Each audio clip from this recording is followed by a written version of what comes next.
Hi everyone, this is the Crime Cafe, your podcasting source of great crime, suspense, and thriller writing. I'm your host, Debbie Mack. Before I introduce my guest, just a quick reminder that the Crime Cafe 9-book set and Crime Cafe short story anthology are on sale at all major online retailers. If you go to my website, debbiemack.com, you'll find under Crime Cafe all the buy links, as well as links to subscribe to the show on iTunes, Stitcher, and YouTube. Just go to debbiemack.com and click on Crime Cafe. With that said, it's my great pleasure to introduce our guest, author James Carse. Hi, Jim. I'm so glad you could be here today. Yeah, hi, Debbie. Thank you so much. I am too. I'm delighted. It's wonderful. I read your book, and it's really something. Well, thank you. Teenage Death, The Puzzler Murders. What inspired you to write about a killer who leaves clues in puzzles? Well, a number of things. I'm kind of addicted to puzzles myself. I do them regularly, and I had never composed a puzzle. So I thought it would be interesting to start doing that, and then I had an idea for a novel, and I combined those things, and here's the novel, here's the book. Well, there you go. And I should say, it's the first time, I'm an academic, I'm a professor, and I've spent my entire life in the university. I went to kindergarten at 5, and I never left, is one of the ways I describe my life. But I always wanted to write a novel, and I'm in a terribly fascinating university setting, and with characters abounding all around me, so I thought, now's the time. Interesting. Are the characters in your book inspired by the people you know? Oh, yes, because the university faculty or professors in general are usually a little odd. They were not the most popular kids in school. They were usually the smartest in their class. They were a little nerdy, and they weren't great athletes, or a few of them might have been musicians, but on the whole, they were studious little guys and girls. And so they end up in a university, and they're colorful as a group. They're unusual. They're characters. They are ready to print characters. Yeah. So I had plenty of material to work with. Has anybody you know recognized themselves in it? Well, there are. There are several people who are almost direct copies of former colleagues of mine, but they happen to be dead, so they don't, they don't mind. That's and then the others are mostly composites. Mm-hmm. Took a little of this from that person, a little of that, and so on. So, but they're the kinds of people you'd meet on especially in an urban campus. I mean, I'm really talking about, a major university in a major city. I don't say NYU, but New York University, but that is pretty clearly implied, I think, in the book. Mm-hmm. Your book is both a mystery and a thriller, but there's a subtext of critique on university life. And in particular, NYU, apparently there were events going on that I was unaware of that sort of fed into this. Well, I came to NYU in 1966, so I've been here a long time, and over that period, it's been there's been a lot of tumult. I mean, we know about the 60s and 70s, and it was wild in New York, and especially in Washington Square, where NYU is. And I got very much involved in some of those more dramatic and radical activities. The school quieted down over the years, but it's always been a highly energized, active place, a terrific school of the arts, a lot of excellent professional schools. A lot of students are drawn here because it's in Greenwich Village, one of the most famous neighborhoods in the world. So as I said before, it's a cast of characters ready to go. Yes, indeed. Do you think your book will appeal more to thriller readers or puzzle mystery readers? You know, that's a good question. I don't have enough feedback yet from readers to know that, but I have a feeling it's going to be more for the thriller readers. And what I have learned talking to people who've read the book is that the puzzles they find a little bit on the difficult side, and they can't do them without some help. But there's plenty of help in the book. So the faculty committee that solves the puzzles, you can follow as they go through their deliberations, and that will do the job for you. So if you love puzzles, you can do them. If puzzles intimidate you, the solution is at hand. I mean, it's not that problematical in the end. Exactly, because you can watch them puzzle it out. Yeah, that's kind of fun too. I thought I tried to create some characters in the faculty committee that solves these puzzles. They have their own issues and their blindnesses and their insights, and some are very learned, some are really oddball. So I thought that was fun too for me, and I hope it's fun for the reader. I thought it was fun. Would you? Yeah, good. You use humor a lot in the book. Yes, I would actually describe it as a comic thriller. I was going to say it verges almost at times on satirical. Yes, well, the satire is definitely an element in there. I mean, I'm doing a satirical job on the university. Exactly, which I thought was pretty cool. Yeah. Well, and there are good reasons for it. The university is in a kind of critical period. It's very dependent on large money sources, and so that makes it less an independent kind of freewheeling institution than it's been over the centuries. And I'm somewhat alarmed by that. I can't blame you. I mean, I think that corporate interests are huge money interests are a big issue in many aspects of our lives these days. Well, that's right. And in the university, there are two huge sources of funds. Corporate, obviously, that's one. The other is the government. And much of the government funding has to do with defense and with issues that really aren't in the center of the grand intellectual traditions of Western civilization. So they tend to distort a lot of the research that's being done on a university campus in the direction of largely of defense and military issues. And that makes me uncomfortable. Yes, I can understand that. Yeah. Quite. You've written several nonfiction books, and this is your first. I've written a number of books. Yeah, I was a professor of the history of religion, so I wrote some things on. I wrote a few, strictly academic books. You have to do that if you're part of the academy. Tenure. Maybe half a dozen of those or so, and then I've written some meditative books. I did write some other fiction. I wrote a fictional gospel back some years ago, 10 or 15 years ago, thinking, the gospel as we know it could take a few changes and a few hits. So I composed one. I have to ask you on that note whether you've ever read Biff, the story of Christ's childhood pal, the Gospel according to Biff.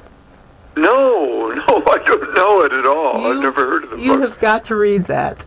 Okay, good. What is how do you spell the name? B-I-S-S? B-I-S-S. Yeah, Yes. all right. Let me see if thank you for the for the reference. Yeah, I'll look at it. I'm trying to find the name of the author. I don't remember the name of the author. Well, that's good enough. I can do Maybe that. it was, I can find that. Maybe it was it Lamb, The Gospel According to Biff by Christopher Moore? Maybe. I'd have to look it up. It's not an author I know, but... But yeah, The Gospel According to Biff, Christ's childhood pal. Very funny and at the same time, of course, very sad. Because you know what's going to happen at the end. And yeah, you know what's going to happen. So it's like, okay. It's an excellent book, though. I highly recommend it. Yeah, thank you. Yeah. So why did you decide to write fiction after all these nonfiction? Well, you know, buried in every writer is the fantasy of writing a great novel. You know, the ultimate form of writing really is fiction. All of us in the academic community, you know, all of my colleagues are frequent publishers. They've all written a lot of essays and quite a few books.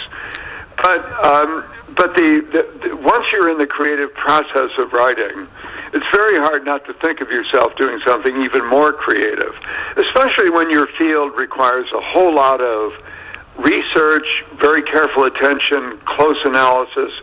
There's a longing to let your mind run free and just make stuff up. I mean, that's one of the things you can't do as an academic. You just can't make up things and call them truths. You know, you've really got to study material. You've got to be faithful to the facts, and your research has to be close to flawless. But when you're writing, once you're writing, the temptation to write something that's completely your own is almost irresistible. And finally, it was irresistible for me, so I wrote this novel. You know, I think you've just hit the nail on the head in terms of why I went from practicing law to writing fiction. Thank good you. For you. Yeah, right. Yeah, because, you know, there was it's a very close of me parallel. Yeah. That wanted to do something, you know, kind of creative and fun rather than always sticking with the facts. Oh, yeah, sure. I mean, God knows we need the facts, and we need that analysis and so on. But on the other hand, the fun of writing is, absolutely, is I think, in the end, fiction.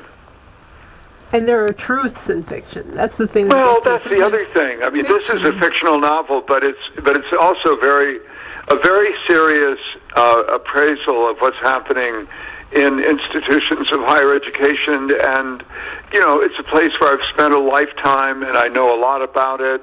So factually, I'm very well informed. It's obviously a little bit distorted. Because it is fiction, and it is satirical, and it is comical, but nonetheless, it's very highly fact-based. Right. So that's what I love about fiction. I mean, you can explore, especially crime fiction. It seems like you can get into crime. That's right. Some wonderful, you know, themes and points that. Sure. The genre allows so much. Yeah, crime fiction is a very. That's another very tempting genre, and it's something I couldn't resist either. Yeah. Great fun. It was great fun. Actually, I have to say, it was great fun writing this book. That's great. Yeah, it was terrific fun writing it. Well, I was looking over your bio, and I had to laugh when you put in the part about being in school from age 5 and never leaving. Yeah, right. Yeah, I've never, you know, sometimes as I say to people, I've never really been gainfully employed. I've been on a university salary my entire life, apart from book income, which isn't that extensive. That's my sole income for a lifetime. Well, I think what interested me the most was you're focusing on the encounter between religion and secular fields like science and philosophy. Yes, right. I did a lot of work doing that kind of writing. That's right. Those happen to be two areas that I'm really fascinated with. Yeah, good for you. They are fascinating. And what are your thoughts on the ways that religion intersects with science and philosophy? Well, it's compatible in a multitude of ways, but it's not identical. It's a different way of thinking, a different kind of analysis, and so on. It's very close to philosophy, of course.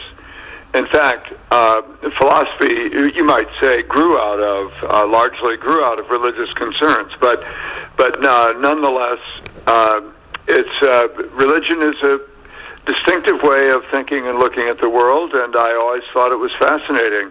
Even though I don't call myself particularly religious, the study of, especially ancient religions, where I spent most of my academic energies, is really quite exciting and fascinating, astounding in many ways too. To run into really brilliant minds that go way back, and the overlap with science is often fascinating too. In the large tradition of religion, science and religion are not in conflict. Only certain, especially I would say almost exclusively in Christianity, are science and religion a little bit confrontational, and in some cases very confrontational. And yet, I've always thought that they could somehow be squared.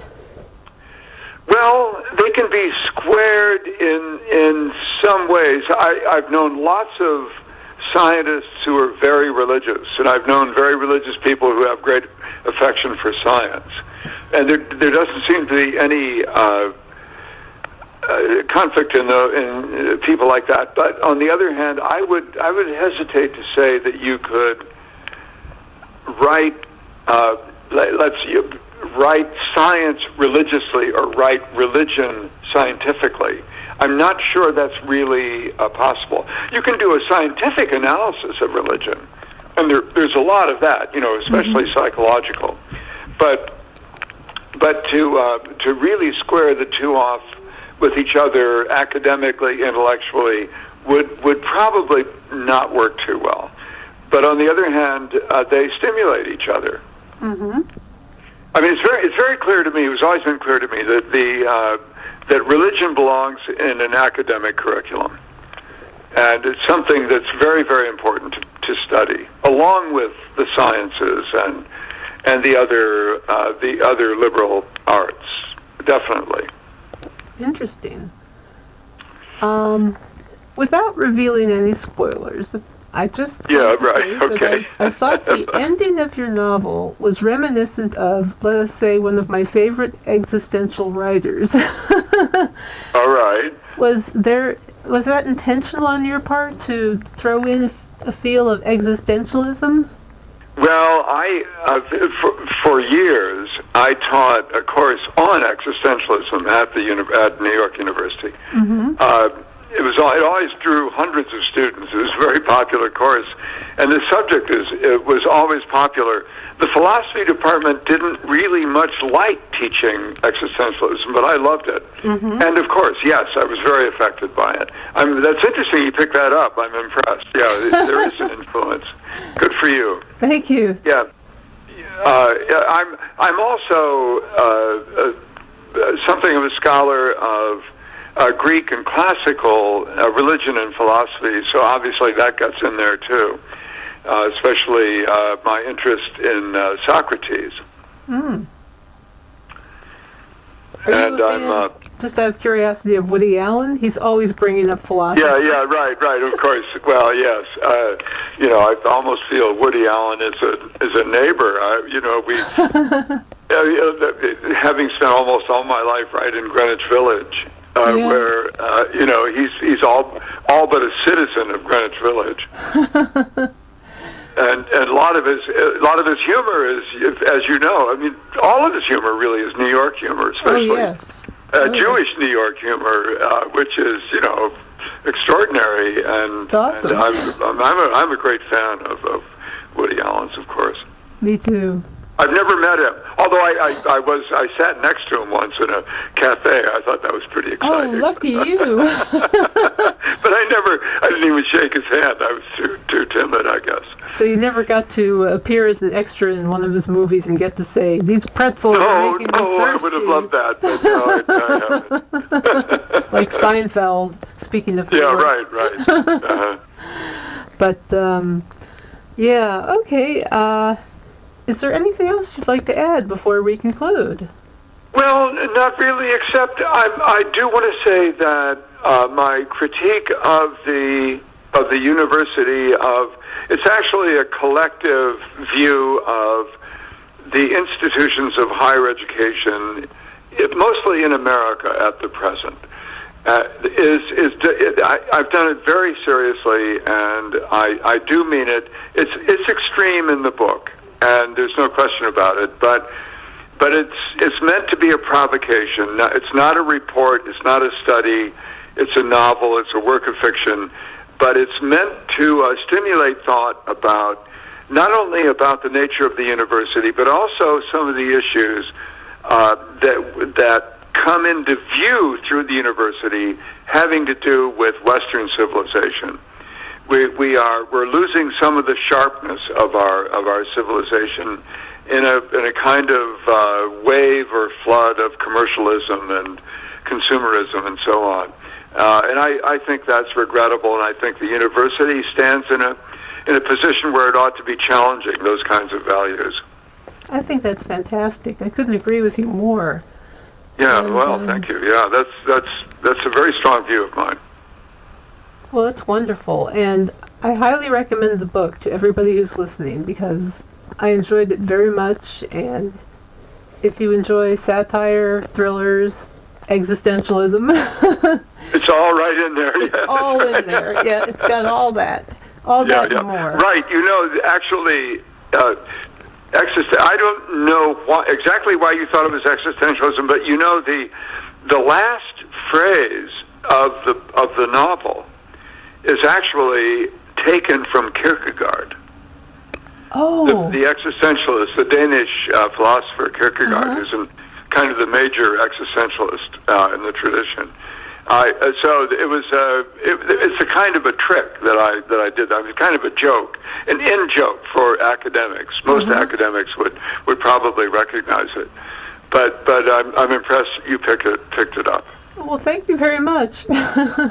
It just, I won't say what book it reminded me of, but I think you probably know if you think about it. Yeah, all right, sure. Well, there are a lot of them that could suggest it. Yeah, but anyway, Debbie, good for you. You're a good reader. I'm glad. I'm delighted to have readers like you. Well, thank you very much, and I'm glad that we have writers like you out there doing this. Well, thanks so much. Yes. I wish I'd taken some of your courses now. They sound fascinating. Yeah, well, I had a great time teaching. I'm retired, but while I was working, I thought I had the world's best job teaching, bright undergraduates, all kinds of exciting literature and thought. It was great. It was a great career, great life. That's wonderful. That's great. And congratulations on writing your first novel and come out. Oh yes, and it's not my last. I've got another one coming up. Excellent. So you'll have to keep me apprised of that so that I can. All right, we will. We'll make sure you know. Yeah. Absolutely. Okay. Well, thank you. All very right, much. Debbie. Yeah, it was a delight talking to you. It was wonderful talking to you too, Jim, and to everyone else. Thank you so much for listening. Again, let me remind you to go to debbiemack.com, DEBBIMACK.com, and click on Crime Cafe to find the buy links and the subscribe buttons for the show and for the various publications. Thanks so much for listening, and see you in 2 weeks.